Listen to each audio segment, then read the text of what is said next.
Hey, what's going on? Welcome back to Iron Anchor Cycles. So I've got something a little bit different for you guys today. So I figured we would just take a walk over and see what we got and see what we can do about it. So I guess let's just go. So this particular situation is a little different than our normal customers. Normally we do a lot of upgrades, customization, things like that here. But occasionally we get bikes that just don't work and need to be fixed. And we got to figure out what's going on with them, just like any other shop would. So here is the bike in question. All right, so here's the bike we're looking at. This is obviously a 2003. Hopefully that helps you understand that. So this is a Softail, obviously again, and judging by that rear fender, this is a Deuce. So 03 Softail Deuce, no start. So this is a fuel injected bike, which is pretty uncommon for the earlier non-baggers, but that is what this bike is. So the customer said the bike doesn't get ridden a lot. Actually, you're not gonna believe this. I'm gonna show you guys something real quick. Let's take a look. You see that? That is 410 original miles on a 2003 bike. I would guess we're probably looking at a set of 20-plus-year-old tires here too. So we'll probably have to deal with that as well if we can get this thing running. But basically what the customer said was it got started every once in a while, went to start it again, it ran, it died, and then won't start. It cranks, but it won't start. He said he tried some starting fluid in it, and that did cause it to run, but then it died. So we can be pretty safe to assume we've got a fuel issue, and that kind of tracks for a bike that has been sitting for as long as this one has. So pretty simply, on a carbureted bike, this would be a very simple thing to test, right? Don't really need any special equipment. Just gotta make sure that the fuel is making it from the tank to the carburetor, and then if it is, that the carburetor is, not plugged up and is flowing properly. And all that is pretty easy to check and deal with. We actually just did that not too long ago on a Sportster that was here and found a tank filled with rust that had just sent a whole bunch of junk through the system into the carburetor. Got it all cleaned up, good to go. Fuel injected bike, a little bit more difficult. We're gonna have to use some more sophisticated equipment rather than just our eyes to figure out what's going on for fuel delivery for this. So we could have a clogged pickup in the tank. We could have an issue with the fuel pump not making pressure. We could have clogged injectors. So I figure what we'll do in this video is see if we can figure out what the problem is and get this bike running and take you guys along for the ride. A little bit different than what we normally do, so I thought it might be interesting just to do a little diagnostic with you guys and see how it goes. So I'm gonna get the camera set up on the tripod and we'll start getting to work on this and see what we can come up with. All right, well, I was about to come over here and tell you guys our first step was gonna be hooking up an external line on the high pressure outlet of the fuel tank. We could then use the laptop to run the fuel pump and make sure that we're getting good, clean fuel coming out of here. So the first thing I did in preparation to do that, and show it to you guys, was just disconnect this fuel line here, which was very difficult to get out. It was kind of stuck in there, which is not surprising given the fact that this bike is its age and low miles, that we're gonna have a lot of dry rotted and cracked O-rings. So this wasn't leaking, but once I pulled this line off, the O-ring up inside, it's the upper O-ring, not the lower one that seals on this, but rather the upper O-ring that keeps the fuel in the tank, that one is now dripping. So I don't know if you can see it dripping here. We're probably a little zoomed out for it. But unfortunately, that O-ring is very difficult to change with the tank on the bike. So unfortunately, what was gonna be starting with just a little bit of diagnostic on that, we're gonna have to probably remove the tank to fix that O-ring. Now, the lower O-ring, which is the one that seals against here, those leak all the time. Basically, you'll have a bike, and if we have to pull the tank off, we disconnect this, and then when you put it back on under high pressure, it leaks. Those can be changed pretty easily just by getting up in here with a pick with the tank on the bike, but the upper one, much more difficult to do. So unfortunately, we're already off the rails on this little quick diagnosis I wanted to do for you guys. So I'm gonna see what I can do here, and we'll see what the next step is, I guess. All right, so it's probably very hard for you to hear, although my microphone is right next to the tank, so maybe you can hear faintly in the background the sound of the fuel pump running. I don't know, now there's noise coming from next door. But this does not look right. With the fuel pump on, the flow coming out of here should be much stronger. So My suspicion is that our problem does indeed lie with the fuel delivery rather than with the injectors. So given the fact that we had a bad O-ring here, you know, it cracked, the likelihood that we've got a cracked O-ring inside the tank and the fuel pump is not able to make pressure seems pretty likely to me. So while we are getting fuel, doesn't sound like it's enough to actually fire the injectors, which would obviously cause a no start situation. I think our next place to go is we are going to get inside the tank here so that we can do two things. Number one, change all those O-rings in there, because the O-rings, and I'll show you here, get them in a little package and it comes with all the O-rings you need for the whole EFI system. We can change those, but we can also disconnect the line that goes from this check valve into the fuel pump, so we can unscrew the check valve from the tank and be able to change these O-rings nicely on the workbench rather than having to reach up in there with it on the bike. And all that is easier than pulling the tank off the bike because we've got a crossover up here. So since we have to go inside the tank anyway, easier to just pull this valve out rather than pull the tank off. Sorry about the noise from the air compressor. Hopefully that'll turn off in a second.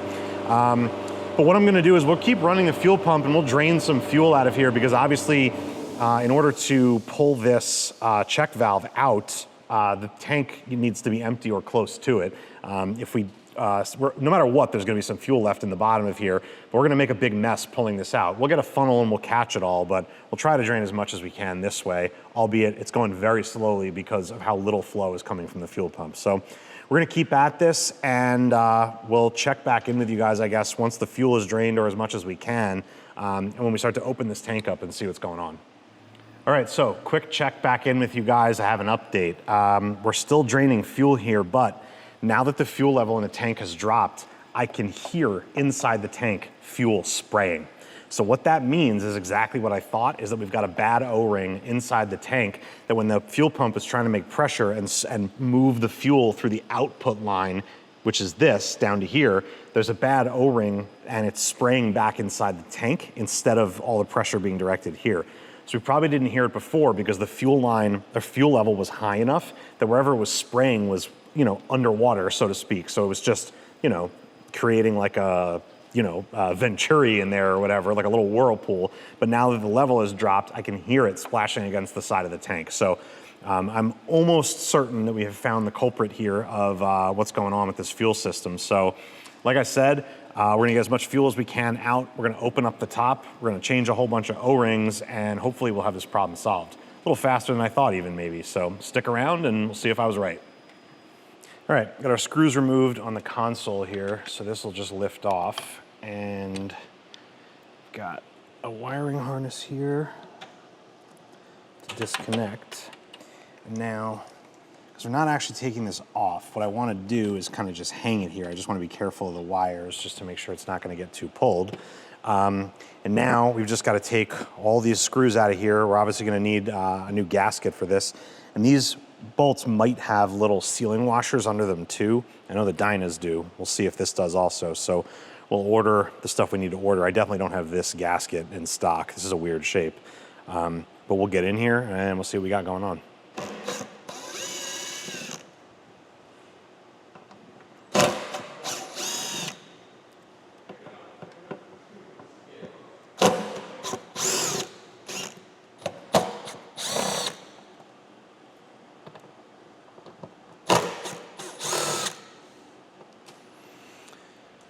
All right, got those all out, and these do have little seals in here. Some of them stayed on the tank, but some of them came off with the bolts. These are probably gonna have to get replaced. They're just little, the camera will focus, just little plastic pieces. These are different than on the Dyna. It's actually a washer with a metal outside, rubber inside, but we'll hopefully be able to find these so we can replace all the seals. All right, then with those all out of the way, this might be a little bit of a challenge to get this off because it has been sitting here for however many years, but we'll get it off.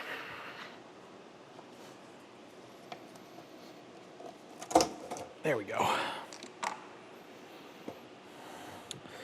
right, so this is always a little bit of a dance to get this out of here. This one, like I said, I'm not familiar with the exact configuration, but you got your fuel pump and everything on here, so you normally have to do some series of twists and turns to get this all out. So I'll figure that out and we'll get this taken off. Come out of there. Whoops. There we go. There we go. All right. So let's take a look at what we got going on here. So these are all of our parts. Now the first thing obviously that jumps to mind is the filter has completely disintegrated. There should be a big sock on the end of this, and well, we're just looking at pieces of it here. So we're gonna have to get in there and get all this shit out of the tank. So that's one thing. And then the other thing is, unlike on the newer bikes where these connections are made with like quick disconnects that have an O-ring in them, these are, call them permanently crimped on here in each case. Now, I don't know if one of these is leaking. I don't know if maybe there's a pinhole in one of these lines. We're gonna have to sort of suss this out and figure out exactly where the problem is. But in any event, I mean, that's what we gotta do. I'm not 100% familiar with this particular setup. This is obviously the fuel pump itself right here. This is the float for the sender, for the gauge. And then this appears to be some kind of regulator. I'm not so sure what this is going on here, but we'll identify this stuff in the parts book and figure out what we got going on, and we'll get it all diagnosed and hopefully sealed back up. So I'm just gonna get this disconnected, at least this one connection here, so that we can spin the valve at the bottom. You can't see my hand off camera. We gotta turn that, and this is gonna all have to spin with it, and we gotta be able to pull that out. So we gotta get this line disconnected. So we'll cut this one crimp here, and then we'll see what we gotta do on the rest of it. All right, so there was a little quick release between this part of what I'm calling the regulator and the other half just popped out. So now what we gotta do is turn this and turn this at the same time. I wanna see if maybe there's a fitting on this side that's maybe a little bit more serviceable than this side before we go cutting this clamp off. Not sure if we'll be able to get this hose to reseal, so just wanna see what we got in here. And we just kind of stuck a rag in the tank and soaked up the rest of the fuel that was sitting around there, so we shouldn't get much of a leak. So we're just gonna spin this, and I'm turning the valve by hand and then also turning the, wait, hold on a second. Well, I think we just found our problem. Yeah. Yep. So you don't always find a smoking gun, but it looks like what had happened here was, oop, a little fuel spilling. This was probably just barely hanging on before, it had, sort of torn through. And when we started, working on it just now, it probably just popped off. But that's why some of the pressure, some fuel was getting through here. It also explains this little hole right here, because this line was broken, explains why there was fuel coming out of the check valve instead of, it coming up all the way through the tank. When the bike was off, the fuel was just draining out as quickly as it was. Well, that's because there was a direct line into the main body of fuel in the tank, right into this crack or tear in this hose. So I think we can pretty safely say we found the pressure problem on our fuel system. So we're gonna service everything else that we can inside of there, and I don't know, maybe it might be a good idea if we can find them to replace the other lines too. I mean, this one doesn't really feel that bad. It still feels pretty elastic, but if this one cracked, the other ones may not be far behind it. It's one of those situations with a very low mile old bike. Parts get dried out and you get stuff like this. I was expecting an O-ring, but I wasn't too far off. So I'm gonna see if we can find some replacement parts to get this rebuilt, and we'll start to get this put back together. And also we're gonna have to get this tank cleaned out. So we gotta get those little pieces of the filter I mentioned, and also the tank liner is starting to come apart a little bit as they do. So we'll get this cleaned out as best as possible, and we'll get it put back together, and we'll see if it'll fire up. All right, well, it's been a couple of days, and we got the parts we needed to do what we have to do with this tank, and actually everything was relatively easy to get. So the main thing that we needed was this line that leads to the check valve, and actually this comes as a whole kind of one-piece assembly. So it's a new check valve with all the O-rings already installed in it, the line on here obviously not broken, and then we just have to clamp this on to the output of the fuel pump regulator, wherever it goes. So that was the main part we needed. Then What we also needed was, if you recall, that little sock for the pickup had fallen apart. That on some fuel pumps is a serviceable part. On this one, it's not, so it's sort of permanently connected to the base of the fuel pump. So what we got was a fuel pump rebuild kit from All Balls, and there you go. It's really just a replacement fuel pump. It's relatively inexpensive.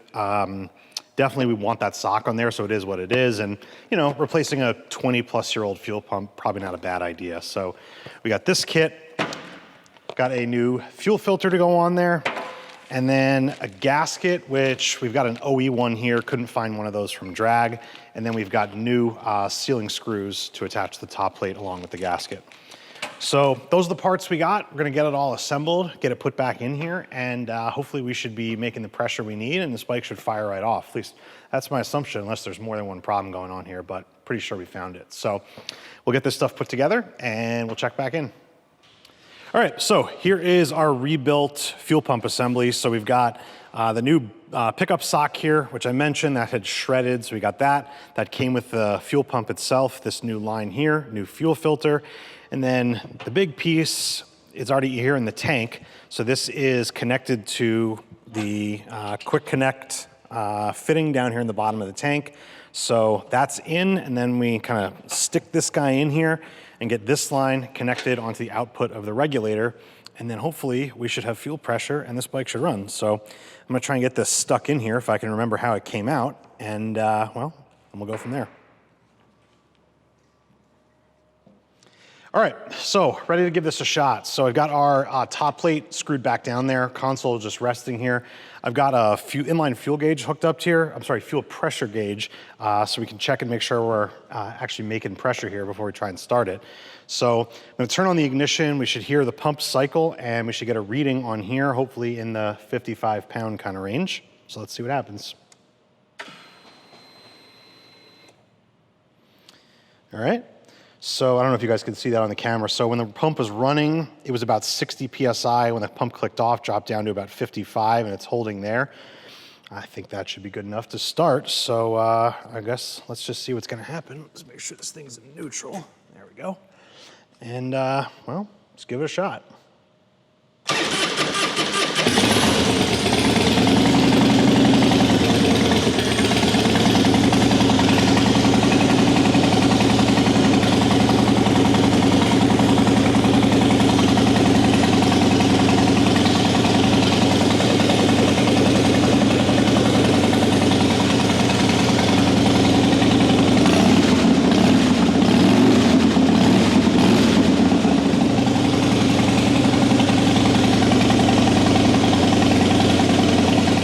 All right, well, that's gonna do it on this 2003 Deuce.